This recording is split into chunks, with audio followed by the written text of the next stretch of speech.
Hello and welcome to this maiden edition of Transparency Files, ICPC's weekly television program.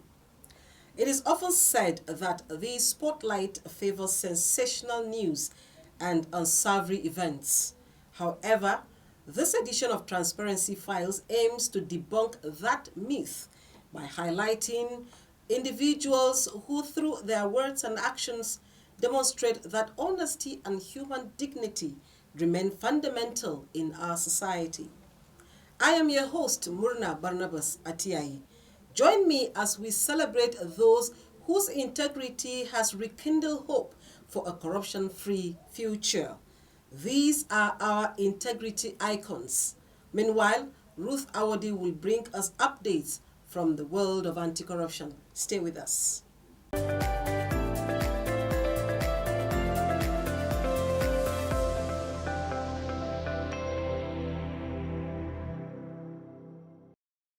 Welcome to this segment on anti-corruption stories. I am Ruth Awadi.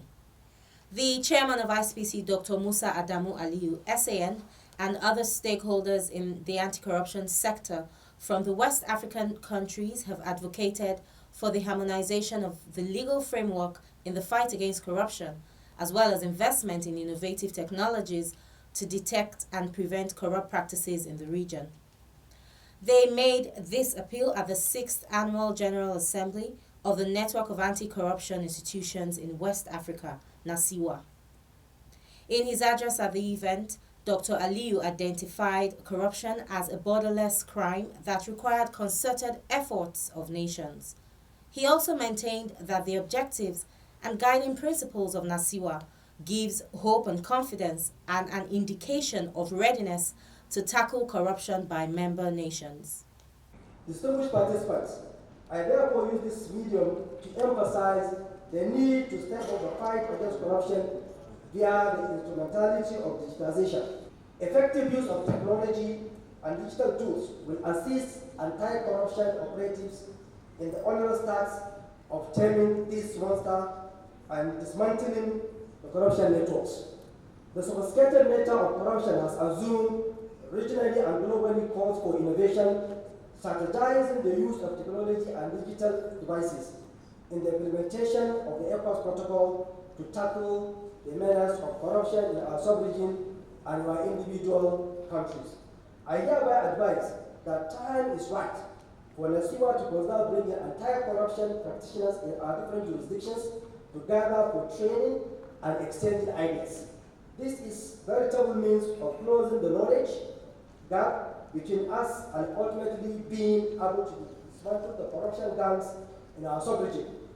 In his address, President Bola Ahmed Tinubu, who is also the chairman of the Economic Community of West African States, ECOWAS, underscored the importance of adopting effective structure and strategies, saying that it will not only promote anti-corruption institutions in the region, but also provide solid operational framework.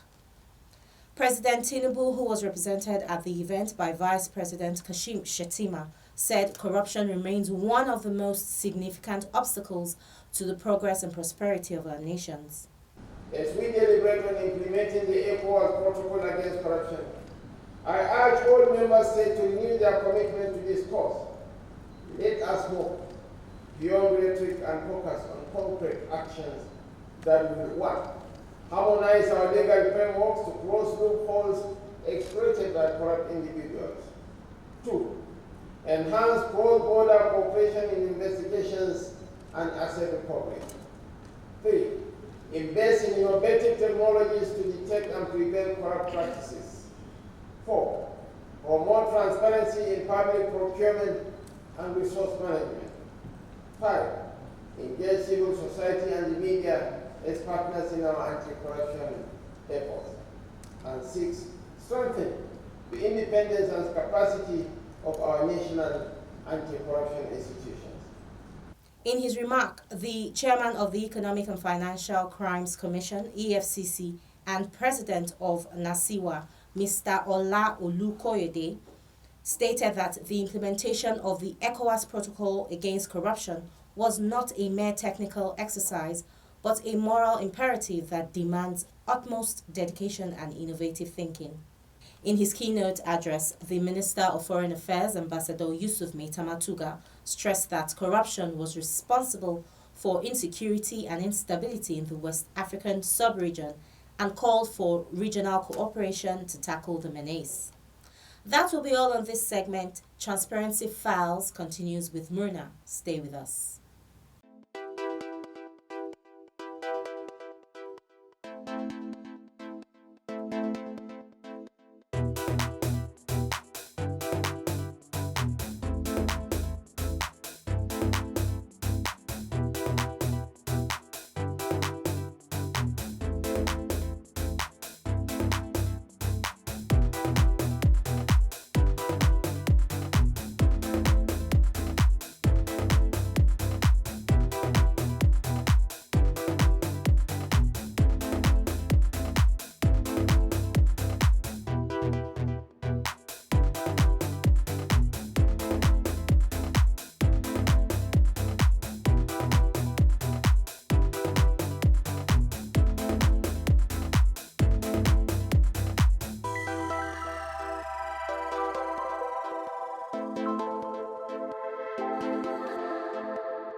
If you're just tuning in, this is Transparency Files.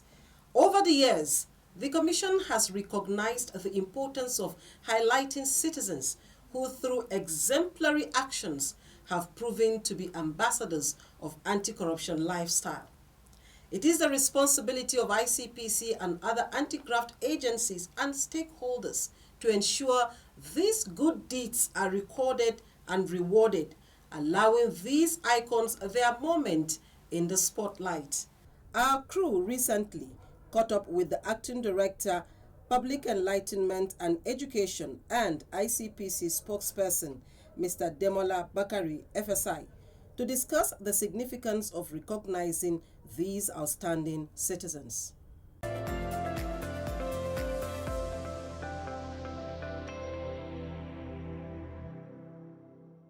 The society is made up of the good and the bad and even the ugly. But attention, we realize that the attention of majority in the society have been, especially the media, have been so focused on the negatives, as if we are projecting them for other people to emulate. But there are icons, there are role models that should be projected to the society, especially for the younger generation to emulate. So we thought it wise that, well, why we will not castigate the media for highlighting the ills of the society? We should look in the right direction to come up with some icons, some models of integrity, icons of integrity that we can equally project, and if need be, incentivize them so that others can emulate them and see that integrity pays, that they are doing something positive to the society, and people can look forward to doing something positive too. So the way that the ICPC have done its own, immediate focus is on the public service. So we have this Public Service Integrity Award that we have been consistently doing in the last, 3-4 years now. So it is a worthy thing. People have, opined that what if the person that is recognized as an icon of integrity, what if it falls into error and would that negate? Before you become an icon of integrity, you must have been doing it consistently. It's not a one-off thing that you just picked something from somewhere and you show it there, who has this, and we recognize you as integrity. It must have been something. We go to look for such people before we can give them an award. I think it's the right way to go. If you look at it critically, you will see that Corruption itself is a behavioral thing. It's an attitudinal thing. And if you see some people that are doing the right thing, when you recognize them, it's like you are holding them up for people to see, you are holding them up for people to emulate. And when you begin to do that, and other people are doing the same thing too, like for ICPC, we have this, like I told you, we have this Public Service Integrity Award. Lestera, that's an NGO by Father El Sadi, for instance. They have what they call a model of integrity. If other organizations are doing the same thing, it means that yes, we are multiplying those being projected as exemplary for the youth, for the younger generation. And when you multiply, the outcome of your multiplication multiplies, you see that the society can be greatly transformed. Rather than harping on the negatives, the society will begin to harp on the positive. I am a Nigerian, a highly cultured race. My culture abhors corruption, and with my integrity, a new Nigeria is possible. I say no to corruption today to build a future for my children. Join me and imbibe the culture of integrity to build a Nigeria of our dreams. In recent times, ICPC has used its National Summit on Diminishing Corruption as a platform to recognize the incredible acts of integrity exhibited by the Integrity Icon awardees. This reinforces the adage that honesty is the best policy.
It is a common topic among stakeholders in the anti-graft sector that acts of integrity must not be overlooked. This is crucial in shaping public perception and inducing positive behavioral change. Transparency Files spoke to the Country Director of Accountability Lab, Mr. Friday Odi, who has recently collaborated with ICPC to celebrate Integrity Icon awardees. Let's take a listen.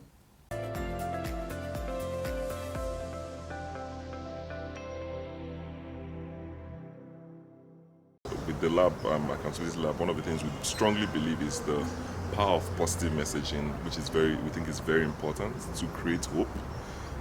For us, we want governance to work for citizens everywhere we operate in. And we look at the power of positive messaging in terms of accountability and as well as building trust. We're in a society where trust has been lost between citizens and governments. I think this is one of the most important things where we think about positive messaging, celebrating honest people, people of integrity, working for government, to ensure that the people that they come in contact with in terms of service delivery, they are also creating a ray of hope and also creating that service that they can trust in and believe that government works for them.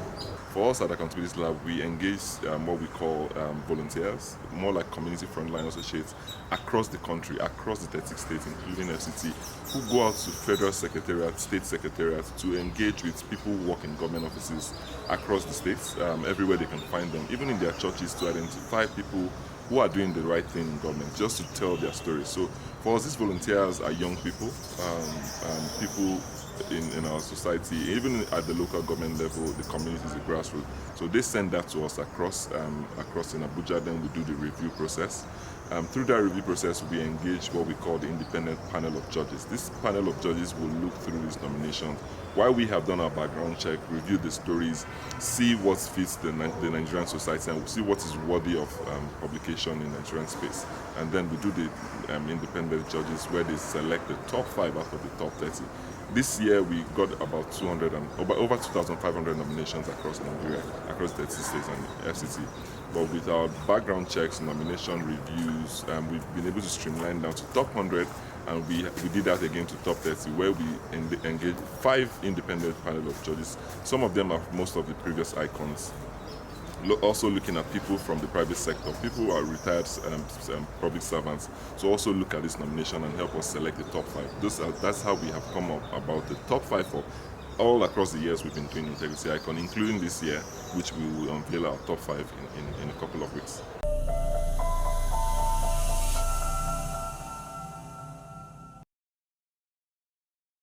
Good morning, sir.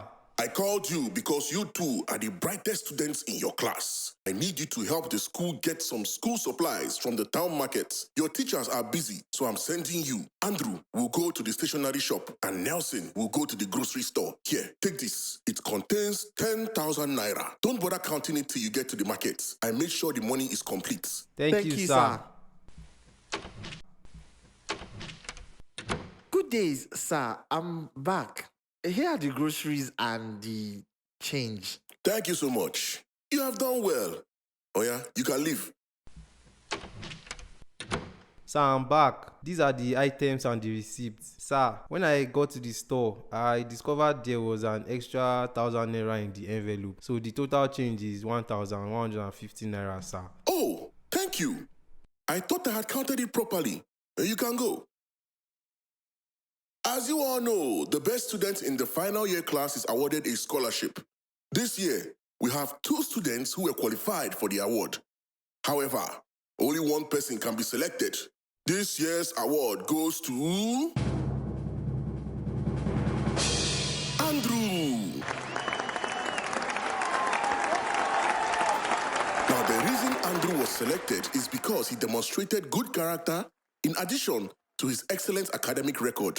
I'm afraid that Nelson, who was also vying for the scholarship, was dishonest in handling money. I gave both of them excess money, but Nelson held back the extra 1,000 naira instead of declaring it. Integrity is more valuable than whatever academic performance. Let this be a lesson to all. Honesty is always the best policy. Integrity pays.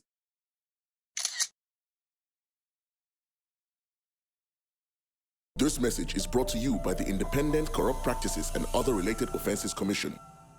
This is Transparency Files. Anti-graft agencies and stakeholders must highlight morally upright citizens as shining examples to positively influence the mindset of Nigerians and enhance the country's international image.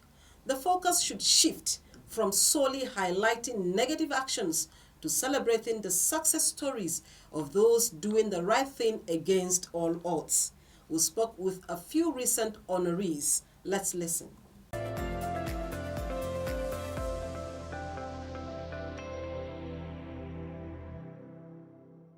I felt so great. I felt so privileged to be considered an icon of integrity. I'm going forward. The award had brought me a lot of recognition. I've met new friends, and it also encouraged me to do more as an icon of integrity at my place of work. It also brought the family, recognition. My parents were actually proud of me, so I think I felt great, from that angle. And my colleagues too were celebrating with me, and they were glad that I was considered amongst many, because I realized that over 2,000 names were shortlisted, but I was considered to be part of that number. So I felt great, and I'm also challenged to do more to ensure that I put my best to ensure a corrupt-free society, and to also, even in the face of challenges, to keep working and ensuring that integrity is upheld in my own place of work. Integrity Award has given me a very good hope that people with good heart, people that have in their mind to do the right thing is always what they pursue. And I recognize nationally and internationally, it encourages us and people even outside the ICON Integrity ICON group. So it's a very good development by Accountability Lab to recognize and then fame those that are doing the right thing in our country. I was given the award in 2022, and it was quite surprising, showing that whatever we are doing, people are watching, and one day we'll be accountable for everything we do. And that award, brought me forth, brought me out, and a lot of expectations were placed on, but it wasn't difficult for me because I live by some values, I live by some principles which were instilled in me from when I was born by my father and my mother, and it is those values and those principles that have shaped my life, till today. And I'm hoping that I'm also passing that to my children and to all those who have come into contact with me and in my workspace. Honestly, it's quite an interesting adventure in the sense that it's something that you don't even know. I still don't know how they came about knowing me, because the procedure of the selection is so secretive that you won't even know who nominated you. Because initially I even thought it was a scam. But because nobody said bring money, so I kept going along with them. At the end of the day, and I discovered that yes, it was an integrity award, that I was being honored and singled out among my colleagues and honored. Honestly, it's a great, I feel so great. And it made great impact on my office, my community, and all the people that I live with. Because it's sad that yes, you are doing something good. It's like they are telling you keep it up. The award has greatly impacted in me, and not just me alone, it has impacted in the agency where I work. So people look at me differently, so everybody wants to, identify with me. And anywhere I find myself, they tend to feel that anything going on around that area is clean, so to say. So, and I will say that it's something that everyone should strive to inculcate in, because the change that we so desire, that we all crave for, has to start with each and every one of us. So when you find yourself anywhere and you seem to be doing the right thing, you tend to affect others positively, because people will want to imbibe those cultures that they see in you.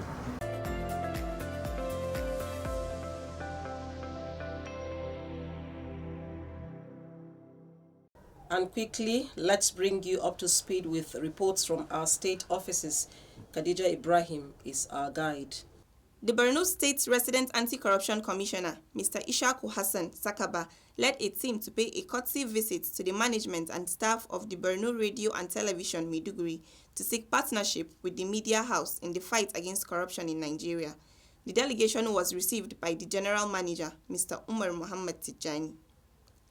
In a panel discussion at Stakeholders Town Hall meeting organized by Insight Initiative for Community and Social Development, the Resident Anti-Corruption Commissioner, Osun State, Mr. Hafiz Hassan, revealed that the ICPC is committed to enhancing citizen engagement and increasing transparency in local financial management, adding that local governments can be more transparent, accountable, and effective in delivering services that meet the needs of their communities. And from Kaduna comes a report that ICPC's Mariam Muazu of Public Enlightenment and Education Department sensitized the staff of the Nigerian Hunters and Forest Security Services to raise awareness and gather support in the fight against corruption in ministries, departments, and agencies.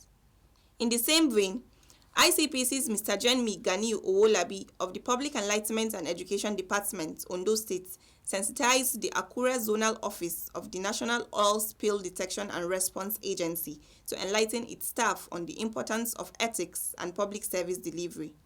Report from Sokoto State reveals that the Resident Anti-Corruption Commissioner, Mr. G.T. Idris, FSI, paid a courtesy visit to the Corps Sector Commander of the Federal Road Safety Corps, Sokoto Command, Mr. Abdullahi Maikanu, to reinforce the existing relationship and synergy between the two agencies. That will be all on this segment. That's our program for today's edition of Transparency Files. Join us every Friday at 6:30 p.m. on the network service of the NTA and NTA International. You can also watch missed editions on our YouTube channel at ICPC Nigeria.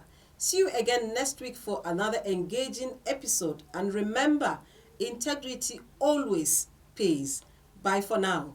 I am Murna Barnabas Atiari.